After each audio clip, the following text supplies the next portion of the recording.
مخللايه، فين صاحب المكان ده؟ في ايه بس؟ خير في ايه؟ انا بحب المخلل جدا وماشيه تمام. كيس الفوار ده، وسمعت ان انتوا هنا عندكم في المكان بتبيعوا المخلل ما فيهوش ملح كتير، فهل هتخلوني بقى نبطل كيس الفوار ده ولا انا ماشيه بيه؟ لا معانا ان شاء الله مفيش فوار. طب وروني بقى. ان شاء الله مفيش فوار، احنا عندنا الملح قليل جدا عشان اللي عنده املاح او ضغط ما يتعبش.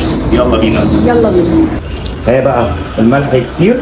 لا الملح فعلا طلع خفيف جدا، يعني مخللايه يعني ما فيش فوار. هو انت فين كل ده سايباني في العربيه واقعده فين بتعملي ايه؟ انا اكتشفت بقى هنا اختراع جامد جدا. ايوه مخلل بقى بيبص ملح قليل جدا وتحفه، اشرب كده بقى وذوق وتعالى نشوف الجديد.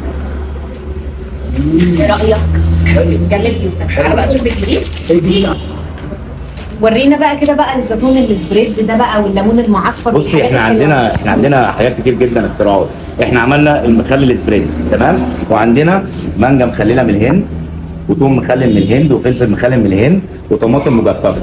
وعندنا سبريدات، عملنا المخلل سبريد ده بقى سبريد زيتون اخضر. خطير. الف هنا عليك. حلو قوي. وعندنا سبريد زيتون اسود برضه، سبريد ليمون. ايه فكره رايك؟ صايعه قوي. الف هنا. ده سبريد في ساندوتش او بوله زي البابا غنوج جنب الاكل. مع توست بقى كده بقى. جامد جدا، اختراع. اختراع جدا. الف هنا عليك. عايز توست ده؟ الف هنا عليك. تسلم ايدك. ربنا يخليك. ليمون مفروم برضه؟ ده ليمون معصفر. جامد جدا، وعليه اختراع مخللايه جامد جدا. وعليه خلطه مخلياه كريمي كده ومسكر. حلو قوي. ألف هنا. الف هنا.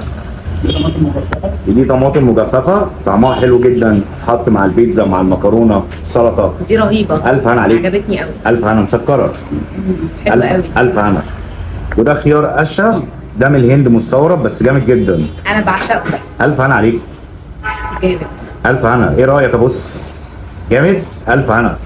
وده بصل ايطالي مستورد من ايطاليا. ده بحبه. الف هنا. حلو قوي. الف هنا عليك. ملح كده خفيف خالص. الملح خالص. ده هو بيجي قسام من بره خل بس، وانا بفك منه الخل وبحدقه بحيث ان هو يجيب مع الطعم بتاعنا. تسلم ايدك. ربنا يخليك. تسلم، ربنا يخليك. ده ايه بقى الجامد؟ دي مانجا مخلله من الهند. الله. دي مستورده، نوع المانجا نفسه على الشجر ما بيسكرش حتى بعد ما بيستوي. الف هنا. هما بره بيعملوها زي اكله شعبيه. طعمها حلو قوي. الف هنا. لا دي اوريجينال بقى على ابوها دي. لا جامده. لا الهنود ابهرونا بيها. هي فيها تتبيله هنديه كمان. الف هنا. الف هنا عليك.